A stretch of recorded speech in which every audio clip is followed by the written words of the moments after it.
So if I can invite you to the stage now. Thank you, Peter.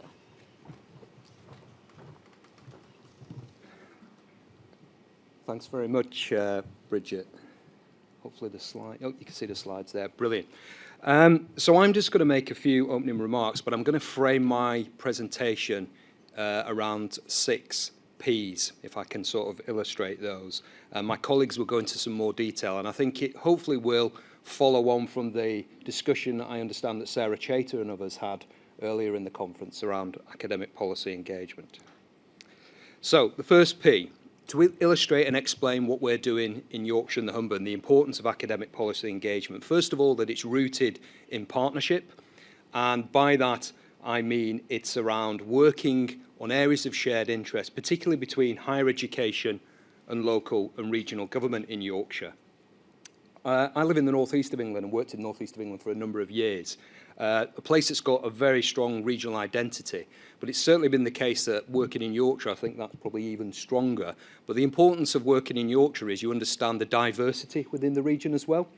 So what we did in 2021 was set up a strategic MOU with Yorkshire and Humber councils as Yorkshire universities. We agreed between our vice-chancellors and between local authority chief executives that there was a number of areas that we should work together on, series of shared priorities around the economy, around health and well-being, and around the environment.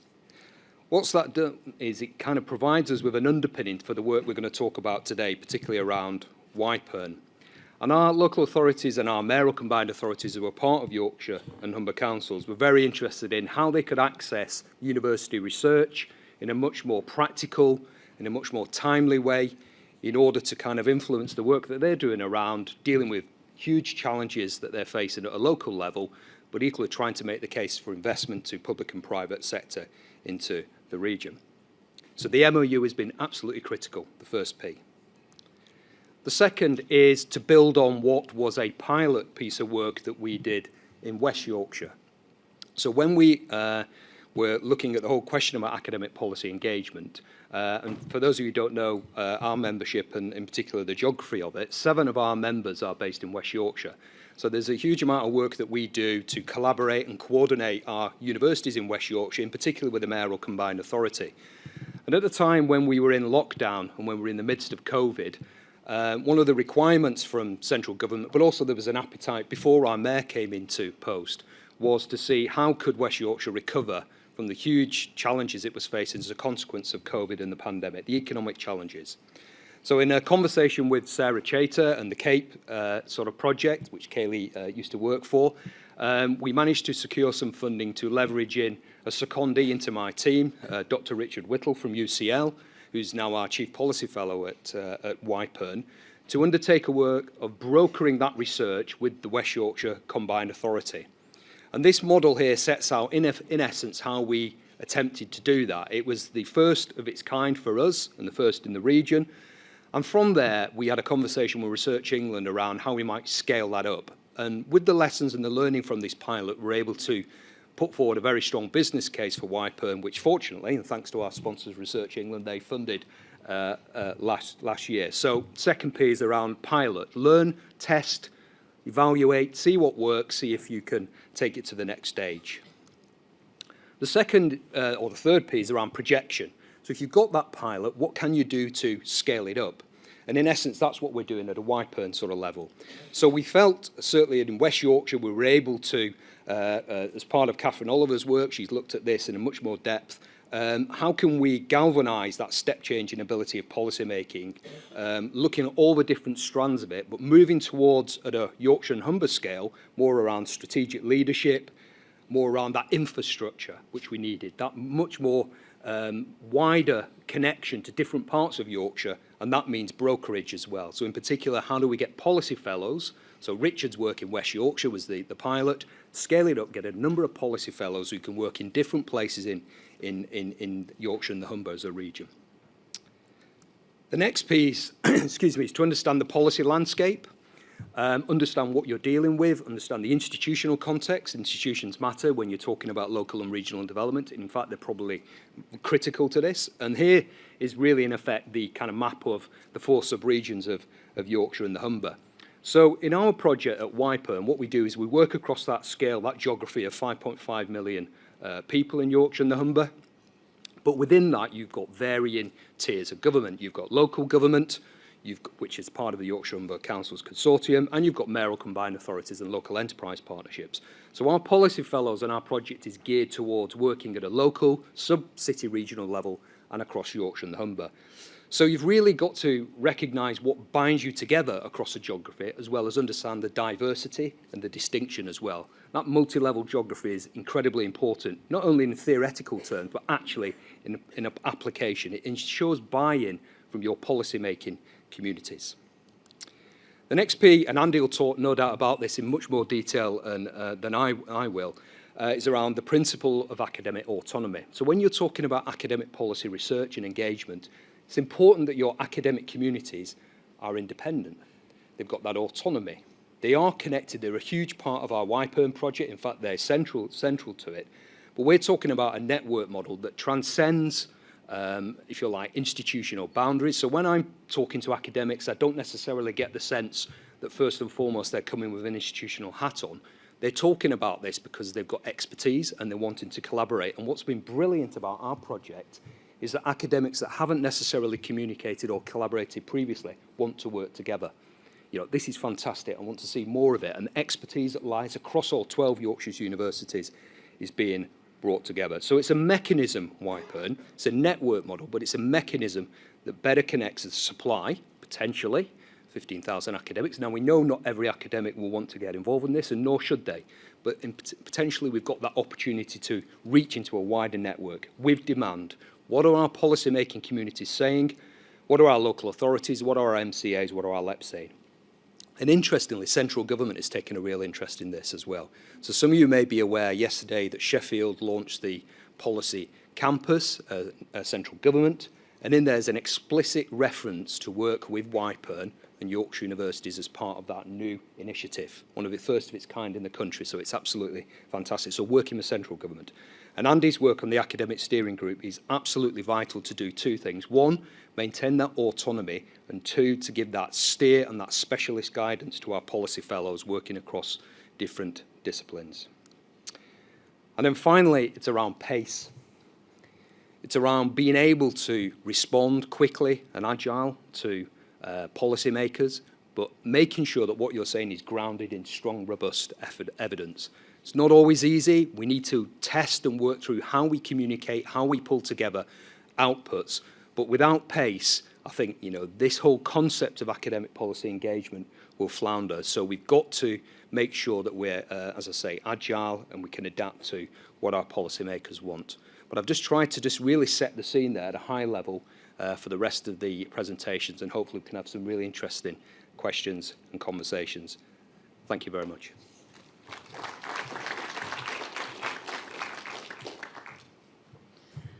Great, thank you, Peter. I think that really does give us a nice introduction to the rest of the talks.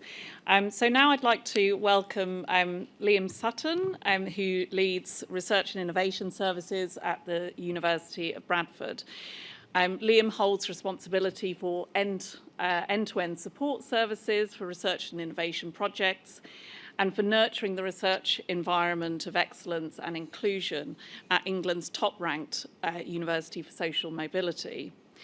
Liam is co-author of Bradford's strategies for both research and innovation and business community engagement, and he is the chair of the Yorkshire University's Regional Development Group, a strategy forum comprising counterparts from the 12 higher education institutions headquartered in Yorkshire and the Humber.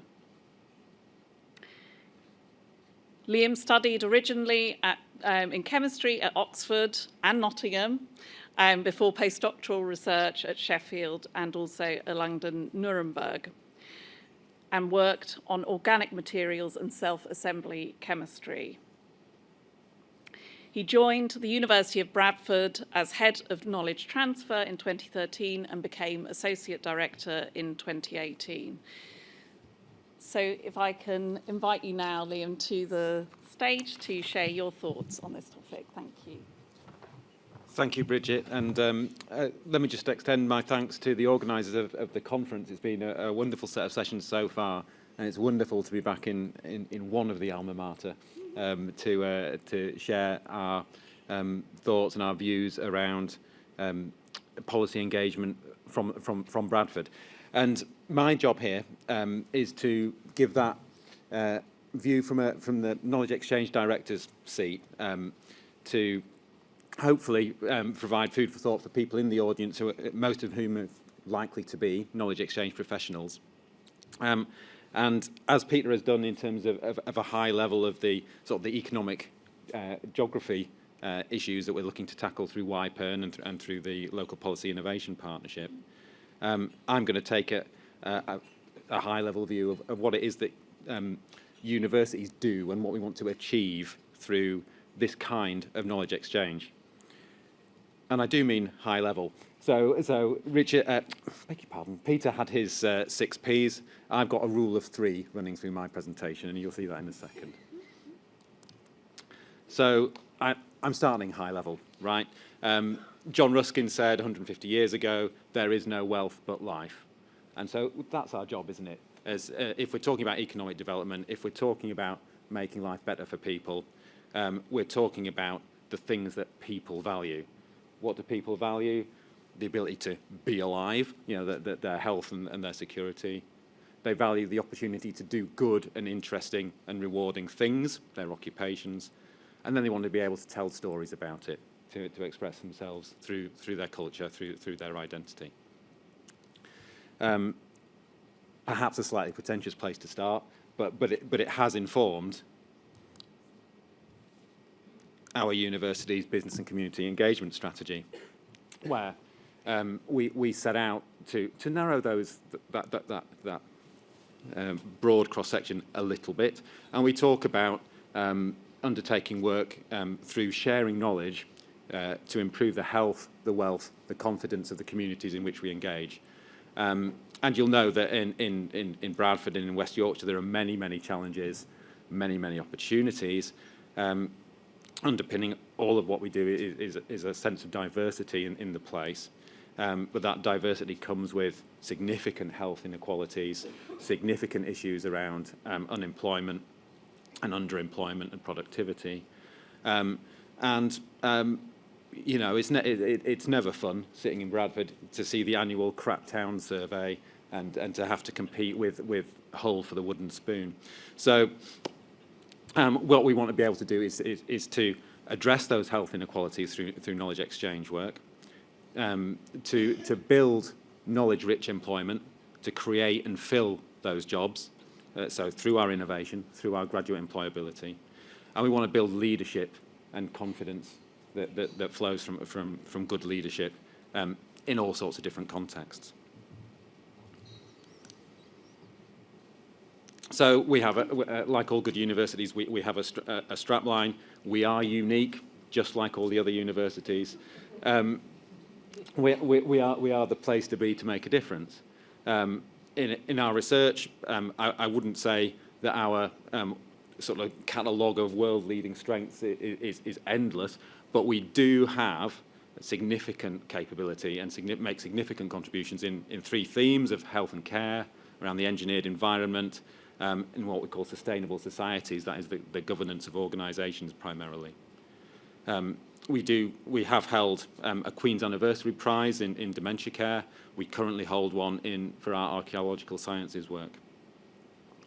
On the educational side, we have a reputation and a track record in applied and vocational study, so we're supplying well-prepared graduates into domains that make a difference. We've got an element of first mover advantage in our applied AI postgraduate training. We secured significant support from the Office for Students to offer scholarships to people attending our applied AI and data analytics master's course. We now have more AI postgraduate taught students than any university in the country. So what can we build from that? Well, the way we pull those all together and to bring them out into the world is through what we all do, through knowledge exchange, through engagement.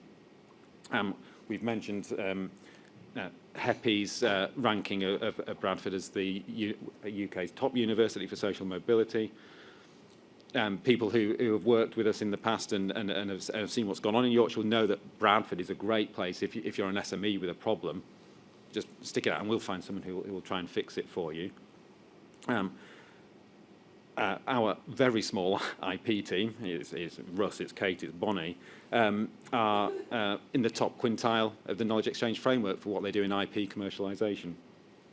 And as we heard from Nottingham's presentation, the universities for Nottingham yesterday or the day before, we also see ourselves as a university for Bradford. So we want to bring all these things together as a civic university, and it's all overlaid with a really cast iron commitment to equality, diversity and inclusion. We're just back to another rule of three. One of the weapons in the KE professionals armoury is the triple helix. One of the ways you explain what it is that you do for people who don't understand in your own universities or who don't understand in industry. And we look at what the public sector does: democracy, place, health. What business does: it employs people, it finds investment, it trades. And what do we do in universities? Well, we underpin that all through our commitment, our focus on knowledge. Yeah, that independence of thought, that I can't remember the exact phrase you used, Peter, but that autonomy. That's what we're talking about there. That ability to be trusted conveners of groups. Because what we're really aiming for when we talk about what we value, there is no wealth but life, it's about creating those goods, those services, those public policies that are going to help us to do things better.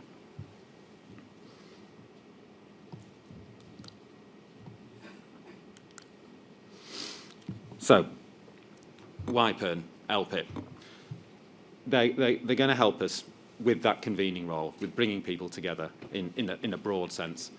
It's going to help us to broker specific projects that are then designed to have an impact and to make a difference. You're going to hear more from both Andy and Kaylee in a moment about what Y-PERN is, how it's set up, how it will succeed. From my perspective, what I'm seeing is a comprehensive and really inclusive connectivity in Yorkshire and Humber public policy. So both for academics and KE staff from all of the universities in our region. There's some focused resource coming along to help broker those policy questions, to get our public policy stakeholders to say, what is it that you can help us, what we need you to help us with. We'll do some research, we'll be able to build that Y-PERN brand building. I think that's an important thing to drive the engagement of our academics in this activity, is to build that identity. And what I think is really, really important, what I'm really focused on, is how we integrate Bradford's strengths and opportunities, which, as I said, they can be quite focused, so it's real benefit to be able to couple that with complementary skills and interests in other universities. So many people will know that we are going to be the UK City of Culture in 2025, and prompted by that, a sort of self-assembled culture and identity network has grown up at the university, comprising more than a fifth of our academic staff from across all 4 of our faculties. And of course, in terms of connection with business, having a really well-regarded business school is going to be an important factor. Let me just acknowledge the funding from Research England for Y-PERN. I'm sure we'll hear more about that in a second. Hot off the press, reasonably hot off the press, I think, is announcement of UKRI funding for a local policy innovation partnership led by Andy at Leeds. And what that's doing is that's building on the infrastructure that Y-PERN and the Red Fund has allowed us. So what that means, as I've mentioned, is that Bradford and other Bradford stakeholders, like the Bradford Institute for Health Research, where I'm going to use the word, the world's leading health research born in Bradford takes place. We're going to be included in those long-range strategic policy research planning activities that are associated with the pilot funding. Let's hope that all works, and that brings Bradford access to substantial UKRI collaborative research funding in the longer term. And again, that's the game. Places like Bradford face significant obstacles to winning UKRI funding, as many of you will know. And this partnership approach, this collaboration is really important for places like ours. So just to wrap up, here's what I think the success is going to look like in terms of knowledge exchange for Bradford, from my chair. So we're going to be able to book HEPSIS revenues. Yay. So we've got regeneration activities. We've got collaborative research. We'll very likely drive consultancy activity. The outputs that the projects we broker should offer us alongside that very important academic development and those creation of networks include, they're going to be high quality research. We know that collaborative research papers with non-academic stakeholders get better cited than purely academic ones. We'll have KEF narratives to talk about. We'll have REF impact case studies to promote. And those outputs, by design, are going to be feeding into our strategic priorities at Bradford of making a difference, of boosting the health, wealth and confidence of those communities with which we engage. Thank you. That's the end of my presentation.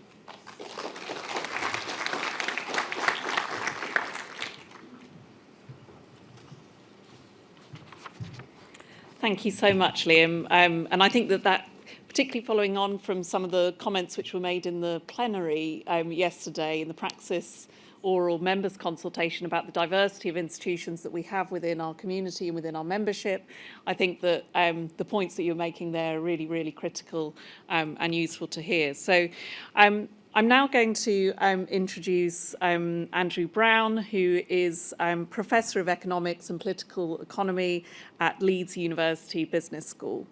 He is Academic Director of Yorkshire and Humber Policy Engagement and Research Network, Y-PERN, which has already been introduced and is funded by, as we've said, Research England, and is co-chair, along with Sarah Chater and Chris Hewson, of the university's Policy Engagement Network, Y-PERN.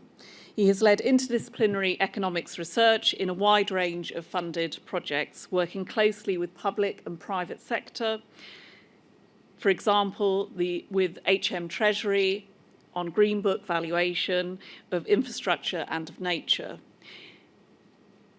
He has published on circular economy, sustainable and resilient infrastructure and industry, value and well-being, financialisation, and the methodology and philosophy of interdisciplinary science. And I'd definitely like to talk to Andy about that at some point. But may I invite you up to the stage now, please?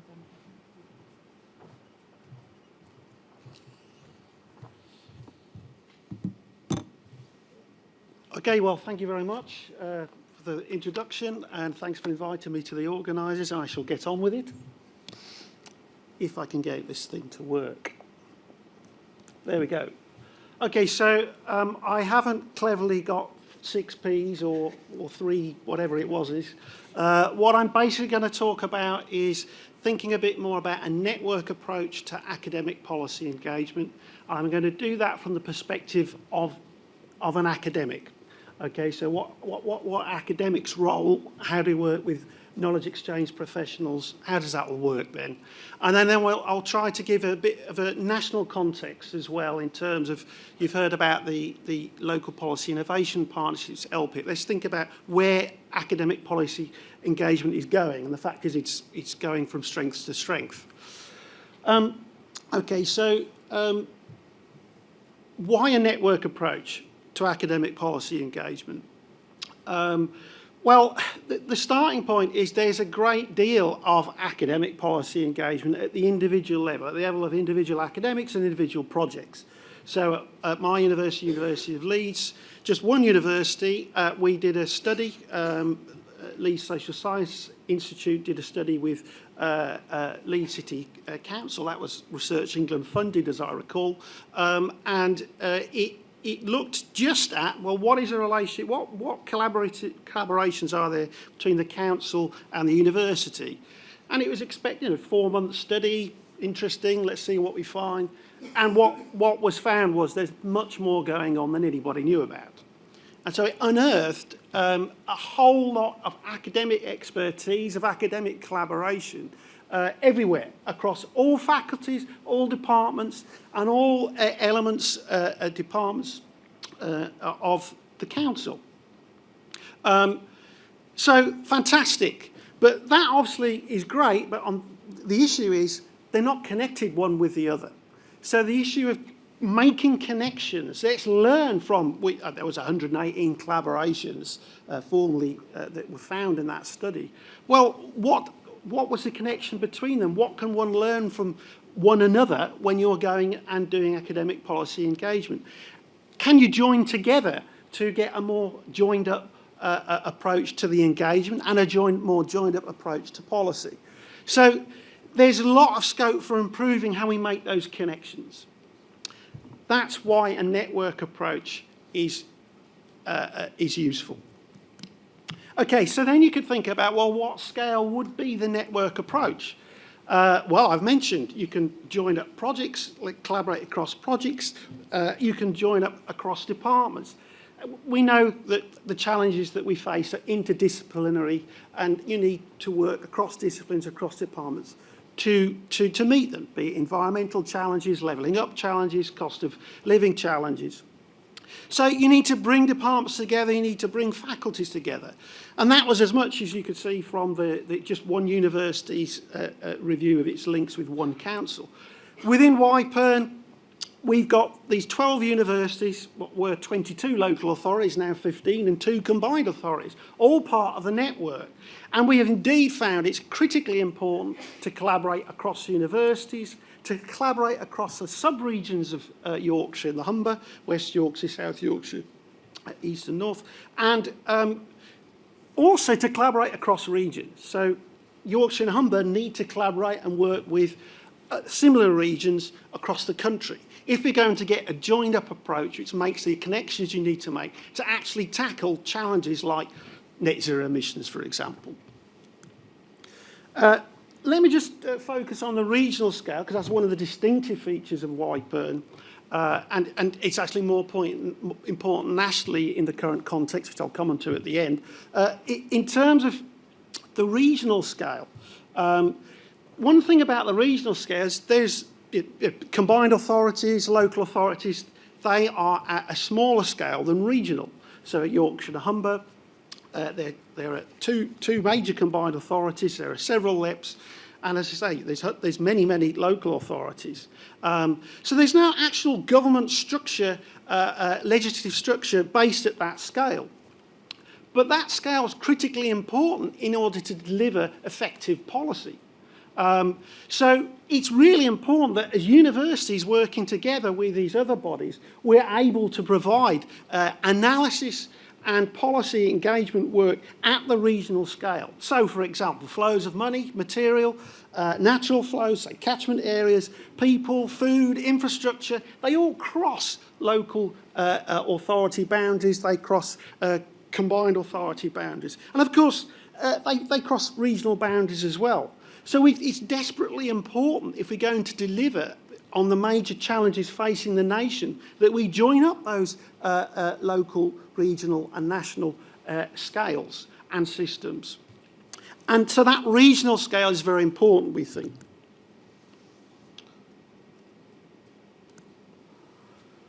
Okay, let me move on to the role of academics then. So we've heard about various elements of Y-PERN. I think the academic one is a really interesting one, a distinctive one to focus on. If you want to engage academics, it's really important to give them autonomy and leadership. It's not about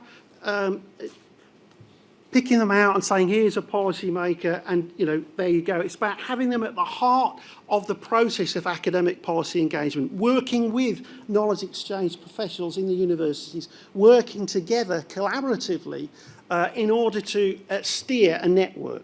The way we've achieved that, I'll pick out one key mechanism, is by academic steering groups. So in Y-PERN, there is an independent academic steering group. It has senior member of the academic staff of each of the 12 universities across Yorkshire and the Humber.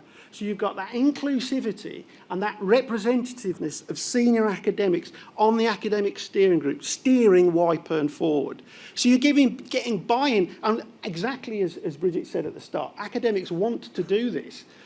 It's getting this is a mechanism to enable them to do what they want, which is to help. We don't research to twiddle our thumbs. We want to make a difference.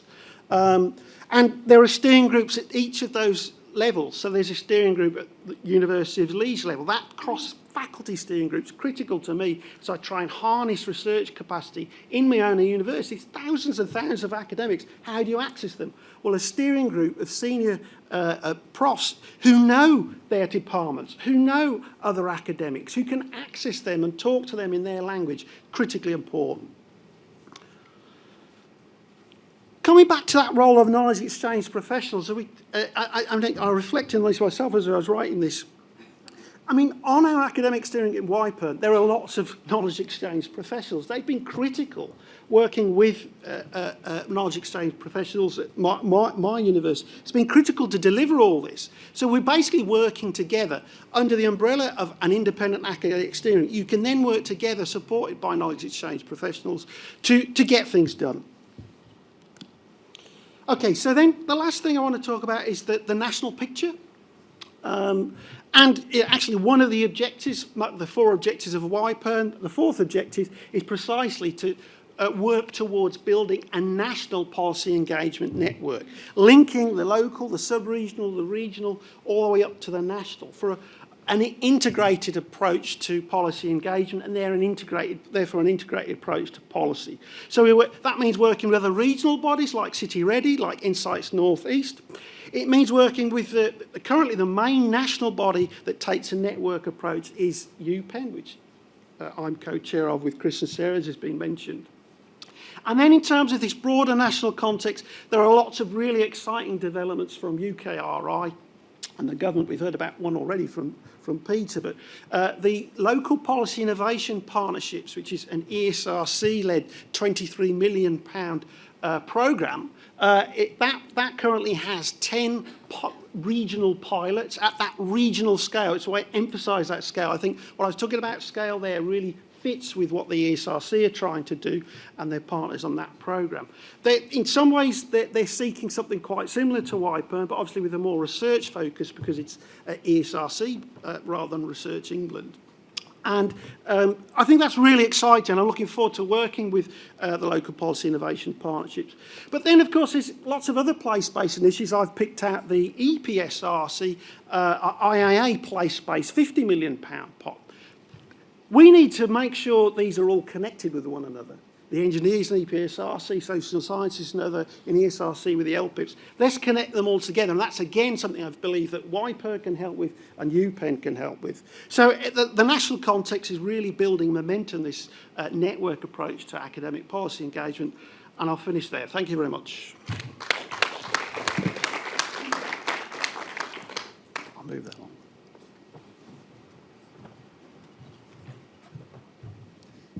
Great, thank you so much, Andrew. And I think it's so powerful to have the academic voice in the room. We also had Arlene Holmes-Henderson here yesterday, and I imagine there are other academic colleagues as well, but I think that it really helps us to understand what the different motivational dynamics are within this kind of work. I'm absolutely delighted to introduce our last speaker, who is Kaylee Renberg-Fawcett, who has really seen firsthand a lot of the developments in the world of academic policy engagement as they have evolved and changed in recent years. And I'm sure the Y-PERN team are delighted to say that she joined them just over a week ago as their senior programme manager. She was previously working at UCL on the Research England funded project Capabilities in Academic Policy Engagement, and previously at Y-PERN as well. She is now Vice Chair of Y-PERN, and she's given me a fun fact. Kaylee's background is in Chinese and international relations, not only that, but at Nottingham, and has also worked at the British Council of Beijing, as well as running her own business supporting football projects between China and the UK. And to be honest, I could quite happily listen to her just talk about that, but I won't ask her to do that, and I'll talk to her about that another time. But thank you so much, Kaylee, for being our final speaker.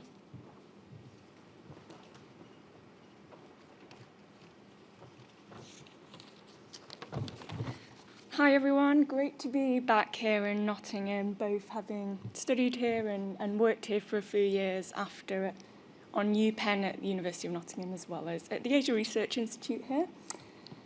But I really thought that actually I'll talk a bit about my background, I guess, on more the delivery end of working on these knowledge exchange projects and policy engagement, and what's really useful for us to bear in mind when we're thinking about universities as brokers, particularly reflecting on those experiences at Y-PERN and CAPE, because I think there's some really interesting learnings that are coming out of there. But I just thought I'd share this slide again just to sort of reiterate the point when we're thinking of universities as brokers, and in this our project in particular, we're looking at how we rise above the fact that we're these 12 institutions and how we can truly collaborate in a way which is also recognising our individual differences within our own localities. So I unintentionally seem to have merged Liam's 3 points and Peter's 6 Ps to create this really not very sexy acronym PPC, to sort of try and draw out some of my key reflections and learnings across my experiences. So really, when we're thinking about universities as brokers, we're actually just thinking about the people who are involved, and not just really the people in universities, but also those in local authorities. And whilst we really want to be able to encourage how we motivate people to work together. And just for context, unlike business engagement within universities or community engagement, this policy engagement space is really new. We're really only seeing development in this space within universities, and in the past 5 years, obviously there's been some institutes that have been around, but universities are investing in teams now to do this work, but that means that we're in a different space.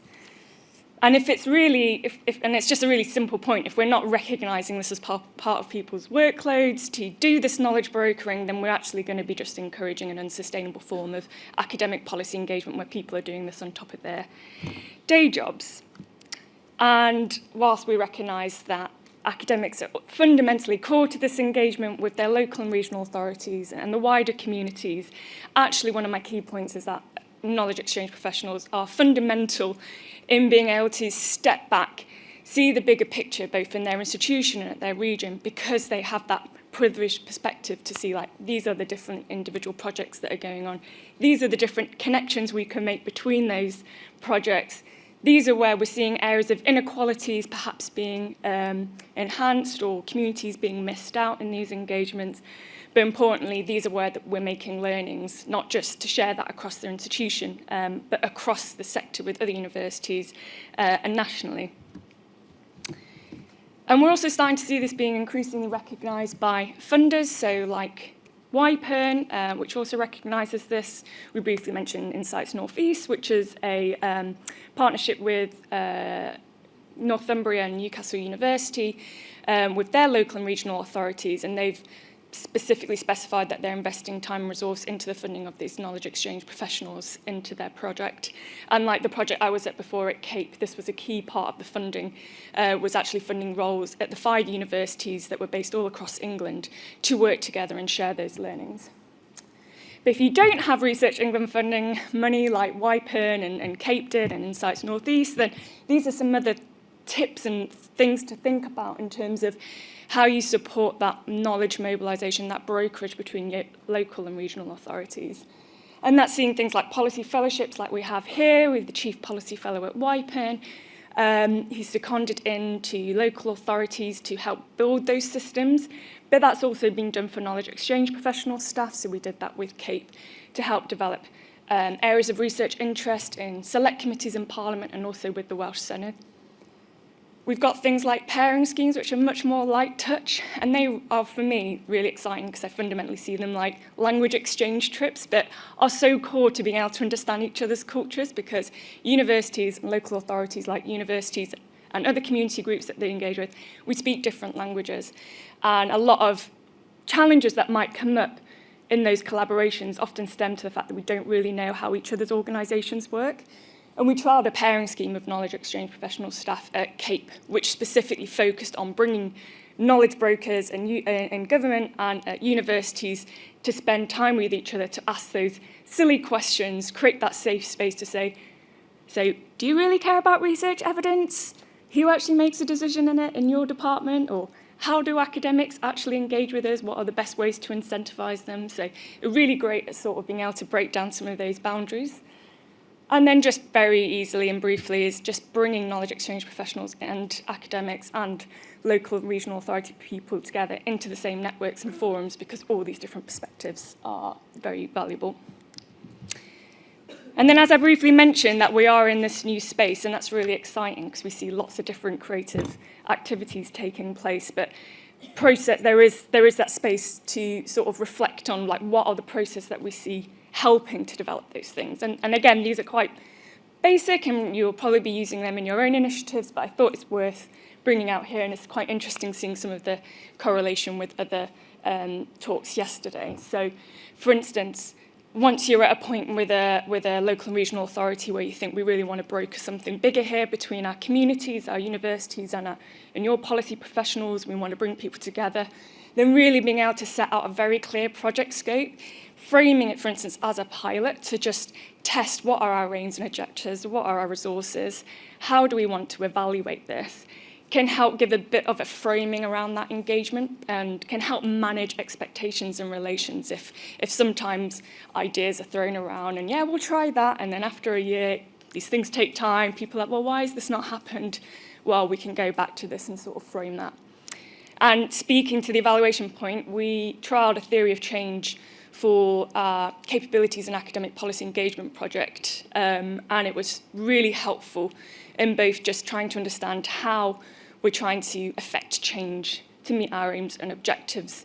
And I've seen it been spoken about for community engagement projects and business engagement, but just to reiterate the point here that it also works for that policy engagement process as well. And it just basically helps you to communicate how you're trying to make that impact at your university or within your local authority. And then finally, boring to say, that contracts are sometimes necessary even within policy engagement.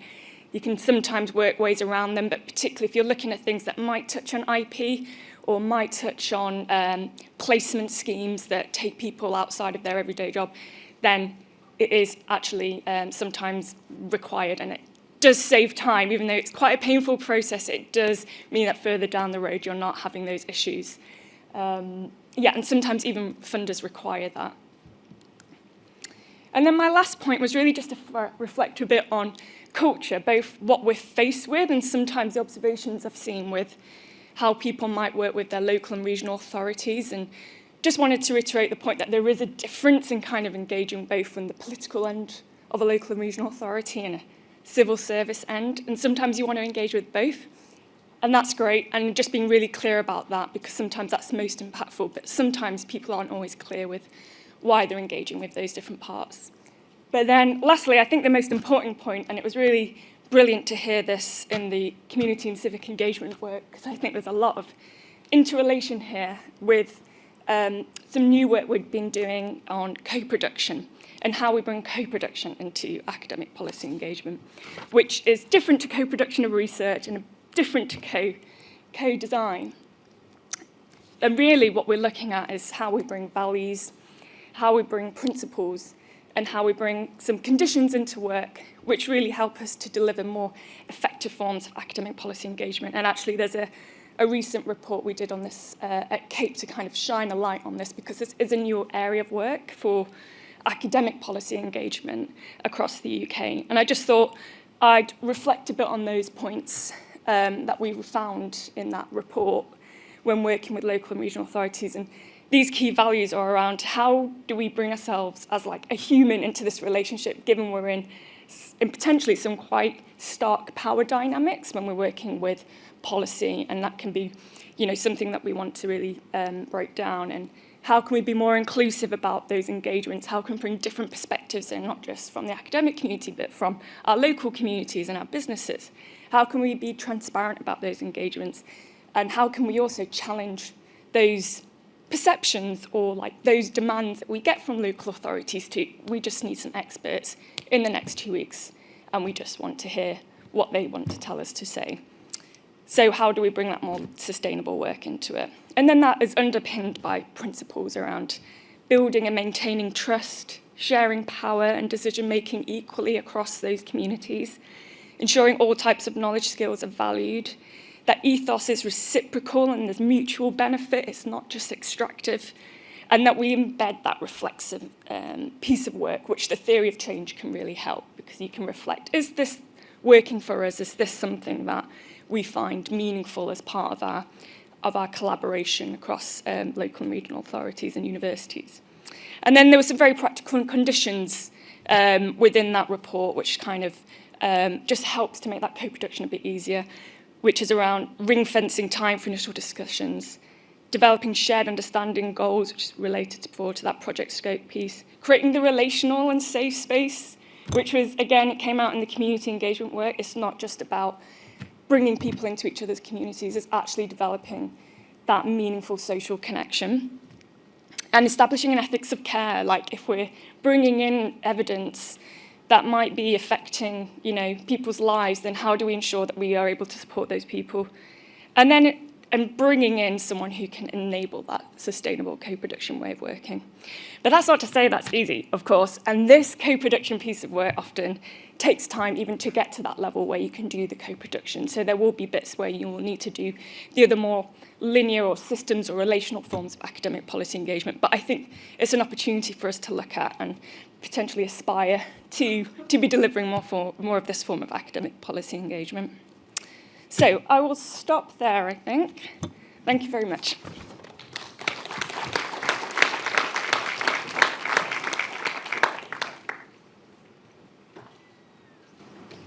Great. Thank you so much to the panel, and thank you, Kaylee, for your last talk there. I think it was really interesting to hear some of those practical reflections and tips that we need to think about, kind of drawing on Kaylee's experience. And I would just put a little shout out for CAPE resources and toolkits and blogs. They're a great way, if you are new to this or newer to this space, they are a great way of learning about what works. They did a lot of synthesis work as part of CAPE, and yeah, super helpful.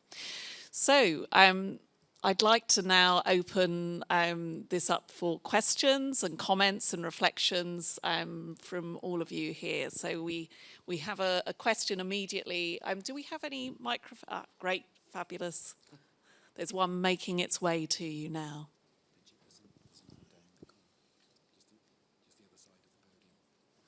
Somebody there behind the podium. Okay. I see them. Hi, can you hear me? Yeah, Linda Wallace from Edinburgh Napier University. You used the word network, and it felt to me to be almost conspicuous by its absence of the use of the word ecosystem. And I don't know if that was deliberate, but I think I'm really interested in that interface between that broader, how many 1,000 academics, and this core team. And part of that, I'm wondering about the concept of complexity, complex systems, complex evolving systems, and whether you guys are looking at that as, understanding that and trying to think about how to sort of leverage even more from this fantastic collaboration. I can see that last slide about the co-creation, co-evolution. It started to get there at that point. But there is a whole body of research around this, which I wanted to draw your attention to, and just wondered if you had reflected on it. Thank you so much. So interesting question there. I don't know whether or not, Andy, you want to kick us off with a response? It's probably on already. Is it on? Oh, it is on. So, thank you for the question. And I guess the connected parts to the question. One is, the interface between how do you harness 15,000 academics in Yorkshire and Humber with a team of 9 policy fellows and an academic steering group of 13 or 14? And then what's the role of systems theory, systems thinking? The first thing to say is I think you've really picked on, this is the crucial point. I mean, you also mentioned about networks and ecosystems. I'm not an expert on the names around these different terms. I do use the term policy ecosystem or academic policy engagement ecosystem. What I think that the word network is helpful in this context is just making absolutely clear that what we're doing is trying to reach out to 15,000 academics, rather than another approach is to sort of just sit there with maybe 30 or 40 or 10 core people and do a lot of research yourself, maybe drawing on other academics, but mainly on a consultancy type base, just getting the work done. That's one model of academic policy engagement. You have a unit in your own university which does stuff. Great, that's one way of doing it, but we're trying to do something different. We're not trying to sit in our own unit and do the policy engagement. We're trying to sit where we are and extend out to other academics because we feel there's untapped potential. So your question is great. In terms of answering systems theory and systems thinking is a huge multidisciplinary, many literatures. I'm just going to pick on one thing that I think is distinctive and I know about. I'm in the economics department, you'll have noticed, but I would subscribe to a pluralist approach to economics, which is very much a systems-based and a place-based approach to economics, which I would argue is a new approach to economics relative to standard mainstream economics. For instance, if you want to value a transition to net zero, you need to go beyond the standard partial equilibrium cost-benefit analysis to think about a complex system. In economics now, this is an important area, so there's lots of systems approaches and place-based approaches to economics, which have a long history, but I do find the language of systems, and now I increasingly use the language of place, as an excellent way of bringing all the disciplines to the table and all the policymakers to the table. And any specific literatures in areas that you have in mind, tell me, because I want to know more. Can you hear me again? Yeah, I think it would be interesting for you to look at the self-organisation aspects, for example, really key, and some of the collection of collectives kind of ideas, because then you'd be able to think about your network, your academics and their networks, and think less about place. Yes, the impacts are in place because you're dealing with the set of sort of challenges of one area or one set of stakeholders, but you can then think more about drawing from the entire connected UK policy ecosystem in terms of supply of solutions. I'll just stop there. Great, useful reflections. Yes, Kaylee, do you want to come in? And I just to preempt what you might share, Kaylee, I'd love to hear about your practical reflections or philosophical reflections of how that felt when you were in Cape, and that kind of the model there and that distribution of knowledge and sharing learning and things and bringing in those broad communities across different universities. But yeah, I was just going to reflect initially on, I guess, one of the beauties of Y-PERN is that many of the members of Y-PERN are parts of other networks and are key parts of those other networks. So, for instance, we're very well linked in with Insights Northeast and WM Ready, based in the West Midlands. We were also connected in at the more national level with Y-PERN, who is also connected in with the new Strategic Coordinating Hub, which is looking at these local policy innovation partnerships. So, one of my philosophical beliefs, as well as the systems thinking that is needed to kind of really understand all these interconnections, that is fundamentally comes down to people, because it's such a complex ecosystem that you couldn't possibly look to simplify connections, because that would then ruin the beauty of the fact that you can just have these amazing conversations with lots of different people. But it's about having that time to do that bridging across to what's happening elsewhere in the UK, internationally, in different localities, like hearing about Plymouth earlier today was really interesting about what they're doing. So being proactive about looking beyond your day job, which is a luxury, but something which I think should be rewarded and incentivised more within roles within universities, particularly. Great, thank you, Kaylee.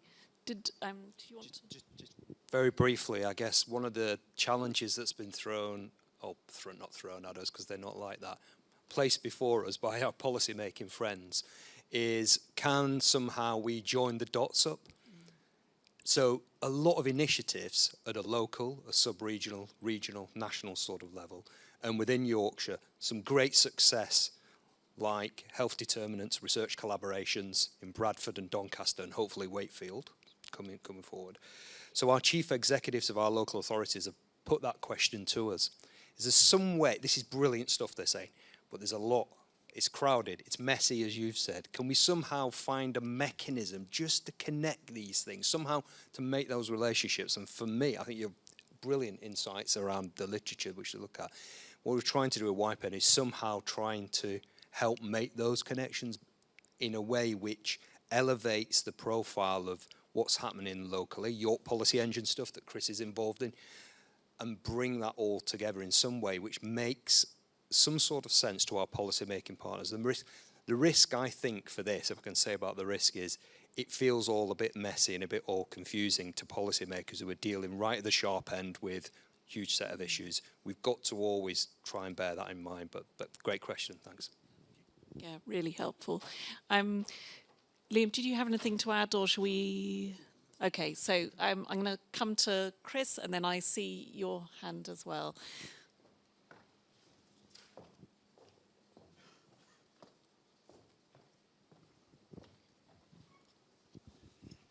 Thank you.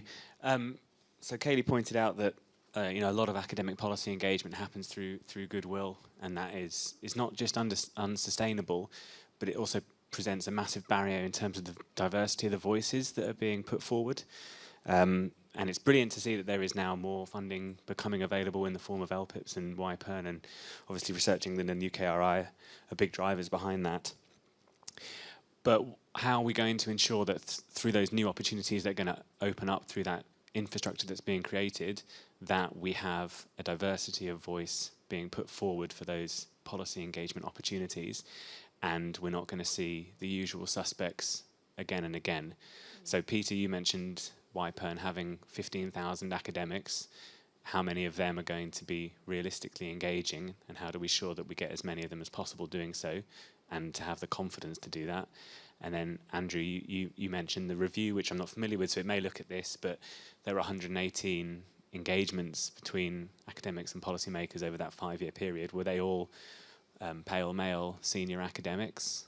Are we monitoring and evaluating this? Do we have plans for monitoring and evaluating on this? Great question. Who would like to take that? If I can perhaps make a start. We had an inaugural conference in January, and one question that was asked was, what would be a demonstration of success for this particular project? And for me, and Kaylee picked up this point, too often this is done from an academic perspective, on a voluntarist sort of perspective, and those academics that are able to do that, yes, of course, I've seen them, they're dedicated and committed to this, but there isn't that diversity there. But they're also probably able to do this. How do we get those starting at an early stage in their academic career to actually see that this is of value? And how does the system incentivize and reward that? And I don't think it does that enough by any stretch of the imagination at all.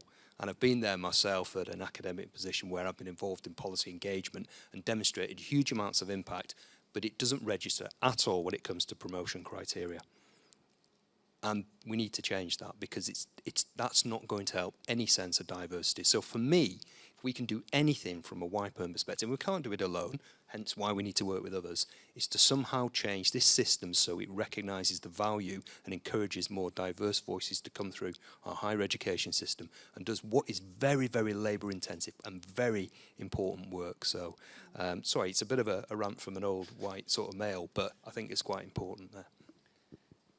That's very, very helpful. And I think I would, so that's the kind of the top-down solution in a way. And I think it sounds like there's a lot of advocacy work that can be done through this initiative to kind of change and persuade.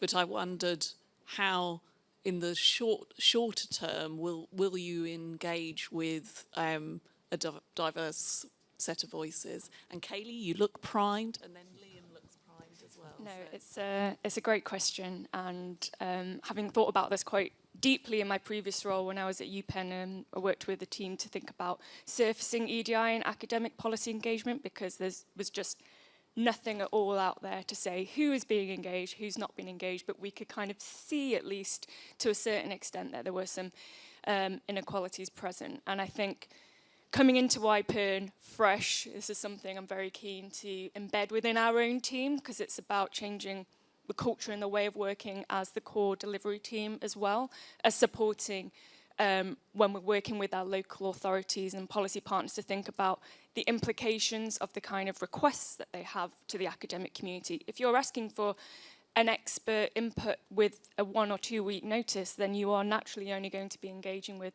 a certain group of people that can drop their work and engage and give that time, and that will tend to be your senior professor. But if we want to build that long-term, more sustainable forms of engagement, then we need to bring in a whole ecosystem of engagements that look at bringing in different communities and perspectives. So there's work we need to do as the Y-PERN team to develop our own approach to this and communicate that quite clearly. But there's also things that we can also push back on when we're working with policy. And that's because they're also not aware of the inequalities within our system as well, and they are just seeing it from a delivery perspective. So we've got a privileged position where we can also be that voice to say, look, great that you want to do that engagement, but actually have you thought about doing this instead or that instead? Or if we're going to do that this time, let's think about some of the other things that we could be doing that bring in more voices. Yeah, thank you for the question. It's a really good one, and we find this topic incredibly important at Bradford University. There's something about the diversity of our institutions across Yorkshire that's very important in tackling this agenda. And when we're talking about policy engagement, the kind of research we do, we talk about the researchers, what is the profile of the researchers, but also we talk about who are the stakeholders outside of the university in that research. So, I mean, at Bradford, I'm a white male senior manager, but there isn't the high proportion of white male senior managers in our institution as there might be in others. So that's one starting point. At Bradford, we have a very high level ratios of ethnic minority academic staff, pretty substantial senior female academic staff. In Bradford as a whole, if I can put it this way, women seem to run everything. So it's a very interesting place to come and work. And what we've seen then in terms of the projects is proof being in the pudding. So in the PERN pilot that Peter mentioned in his story, for example, one of my Muslim colleagues carried out some consultancy work looking at, I can't remember, a data set about pay differentials or something along those lines. And as part of the Y-PERN activity, the focus of the research policy fellow based at Bradford is going to be on business support policies and mechanisms that and their impact on minority-owned businesses. So there are topics that we will address and will continue to bubble up from the very diverse stakeholders with which we engage that will hopefully move us in the correct direction on this agenda. Thank you. I mean, echoing the other points, Just then briefly, it's worth this is also something that you can initiate research on with local authorities. So one thing we did in the Y-PERN pilot was suggest to the local authorities and the combined authority that we did some research on working class voicing policy, and that worked really well. They were like, oh yeah, let's do that then. So that was an example of us initiating from our point of view, actually you should be doing this, and them thinking, oh, that's a good idea, and then that was picked up nationally. There's several other examples, but I won't bore you with them now. Yeah, really helpful. We have a question just up the back there, and if there's any opportunity to weave in any of your forthcoming responses, something about whether or not there is any community level engagement, so any kind of community advisory, or I'd be interested to hear that.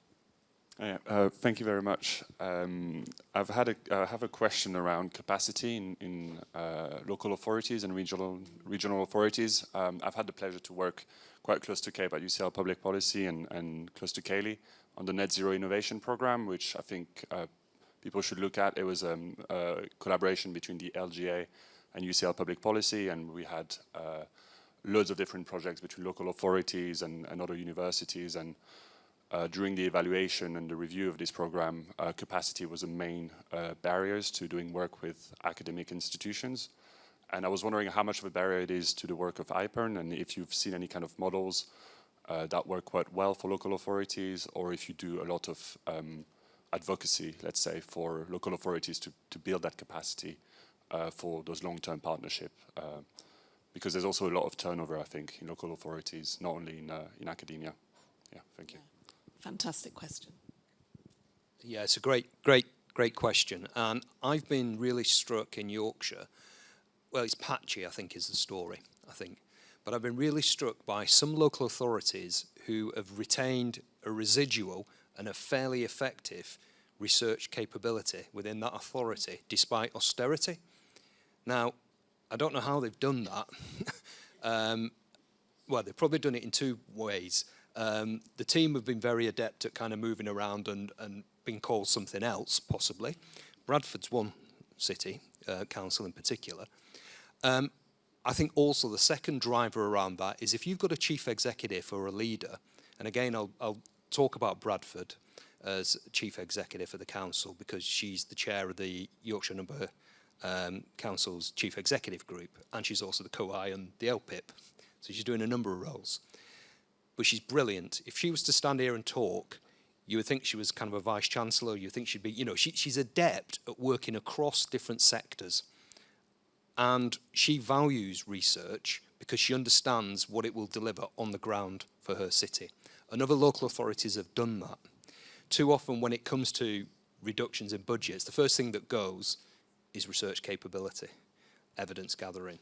So I think it's patchy, and I think what we're trying to do, I think, is to demonstrate the value of this, not just for its sake, but actually there's a practical application of this, back to your community point, to people's lives on the ground. And it's that challenge in that relationship with local authorities where they're saying, we need the evidence, but we need it to do it and trying to make these effects on the ground. So it's about leadership, it's about skillful navigation through a very difficult financial climate for the public sector more broadly. And it's about probably the use of language where we find that commonality of purpose. But it's a brilliant question, but there are some real gems out there in Yorkshire, and I'm sure they're elsewhere across the country. Let's find them, let's showcase them, let's celebrate them, let's share that knowledge. Great.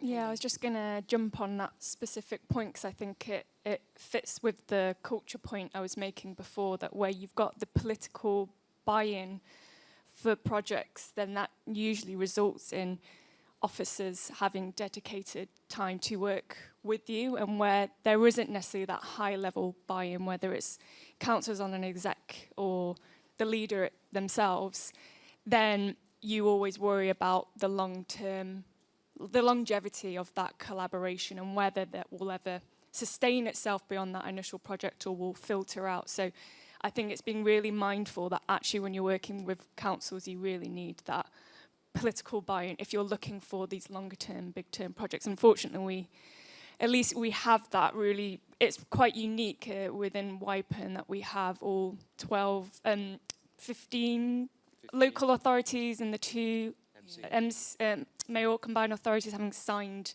their support for Y-PERN and actually engage through the Y-PERN delivery group on a semi-regular basis throughout the year. So there is that top-level interest in the project. So you hope from that you can build momentum, and then beyond the lifeline of Y-PERN's project that there might actually be, well, we'll be looking at how we make this sustainable beyond, so the staffing and resourcing beyond that. Really helpful. Yes, Liam. Thank you. I just wanted to hark back to the first question we had and to point out that it's certainly my expectation that even though these individual councils have relatively constrained capacity for undertaking research, the very fact of a network focused on bringing them together is going to amplify that capacity and hopefully create the sort of synergies that will bring about impact across the region, but supported by all. I think it's good to come back to that first question, because this is about, I would say, absolutely there's a problem of a lack of capacity. Local government, regional government, national government, there's the same problem. It's an opportunity for academics. We're public sector researchers who can take a public value social perspective. We're not private sector consultants. So we're able to take a strategic view from the point of view of society as a whole, which is what civil servants and officers in local and regional government have to do. And once you overcome the wariness and the difficulty of the different cultures, I think there's a real opportunity for them to say, my God, there's 15,000 of you, and we really need that capacity. I'm not going to ask you just to do a quick report. I'm going to ask you to do the strategic, deep thinking that I don't have time to do in a local authority or in a government department, but you do and you're good at. So I think it's an opportunity as well as a problem. And that comes to the first. This is how, if you can get researchers embedded, specific ones, teams, with specific officers or civil servants at the right time, at the right place, ideally at the strategic stage, and get them to go through that journey. That's how you can begin to get a series of engagements locally, regionally, nationally. So that's how we try to get the 15,000 academics in with the local, regional and national government bodies. Brilliant, thank you. Andy, Kaylee, go on. And just one very quick final point, if there are any funders in the room. I've spotted some, so. I would love to see local authority and regional authority staff being able to be costed in on grants, and then universities being able to facilitate that kind of payment more easily, because actually we're lucky because we get the buyout of time to dedicate our time to do this, but all our partners are contributing internally but aren't actually costed directly into the grant. And I do think it would be really interesting to test whether that is helpful, particularly in thinking about the longevity of it, if you get that mass, critical mass around engagement, and then the buy-in from the institutions beyond the funding project. Such a good point. Right, we have a funder, and she's got her hand up, so I'm going to go to her first, if that's okay, Chris. So, Mel Netch. I feel like I can probably address that question right away. We're not allowed to. It's how our money rules are. And because local authorities are funded from the public purse, and we're funded from the public purse, it's actually just not allowed. We have rules about where our money flow can go. So there's different things we can cost, and we try to work within the system, but I wanted to maybe just address that right on, because it's not out of understanding the context, but it's just the reality of how our money is allowed. Is a potential loophole to second local authority staff into universities so they're on the payroll? I would suggest having a chat offline with the people you are interested in about how these things might be, and what the availability and how it can work, because it totally depends on context. Very, very good. Right, Chris, final question from you. Yeah, it's a bit of a truism that all conversations about K end up talking about the incentive structure.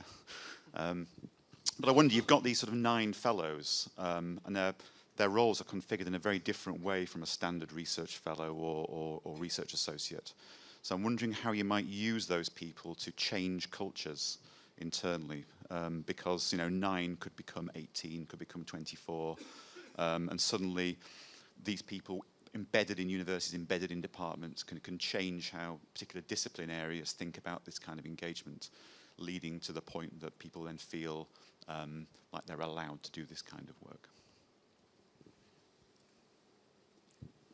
You go first.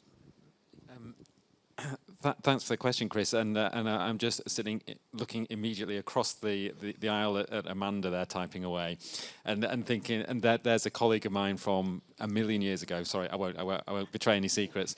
As a business research fellow at the University of Sheffield. So that's a sort of a mutual connection we have. I rather see these roles as quite analogous to those. It might have been Hive 2 funded roles that we worked on, sounding like an old lag. But the point was these these business research fellows, we were able to come together across multiple disciplines, for which read multiple faculties, in this context, multiple universities, and get to understand the good practice that's underway in those respective institutions. We'll all be doing this slightly differently, again, to work out those network effects, see what we can pursue. It is a role that isn't just about research. This is the point. It is about the brokerage that I mentioned in my presentation, that others have talked about, of course, as well.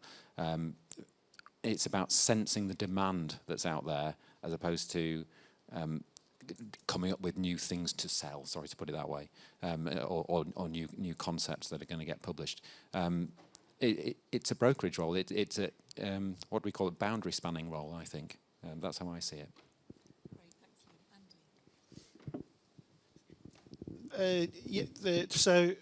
First thing to say, they can be seen as flagship positions, and each university is on its own journey vis-a-vis how one tries to recognise this kind of role.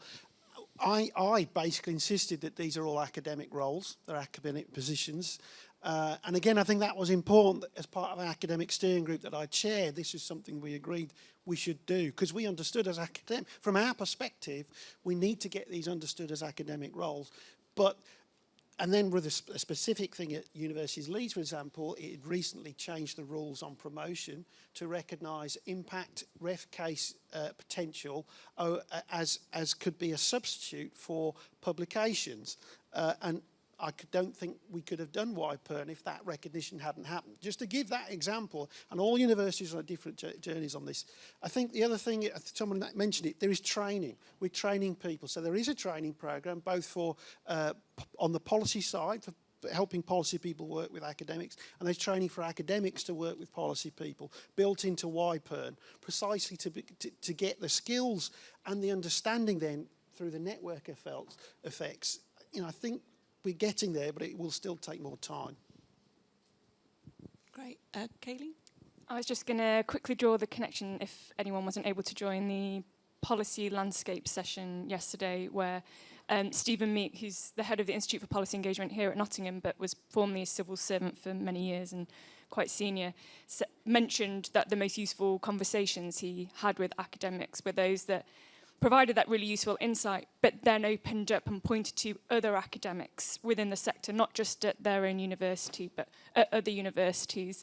And I think it's really important that we encourage that culture of brokerage in every role, but particularly, I guess, within our policy fellow roles. But interestingly, within our own structures, the research, this is a knowledge exchange project, it's not a research output project. So we're having to think about that in terms of our policy fellows who are academics, and we have early career up to relatively senior, thinking about, well, we need to make sure we encourage or support their career progression in academia if they're taking time out to do this policy engagement work. So having to think about publication strategies alongside this kind of work. So yeah, we need to bear in mind both really in these roles, but yeah, really thinking about how we can also join dots in our roles as well.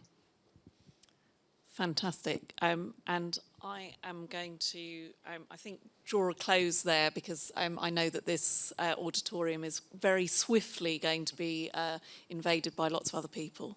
But thank you so much to our panel for sharing what I think is a really, really exciting set of projects happening in Yorkshire and the Humber. And as you said, Andy, connected to so many important things that are happening across the UK in relation to local academic policy engagement. And I can't wait to hopefully hear from you next year and you can tell us where you're at and how you can share your learning with us. So if I can invite you to give our thanks to the panel.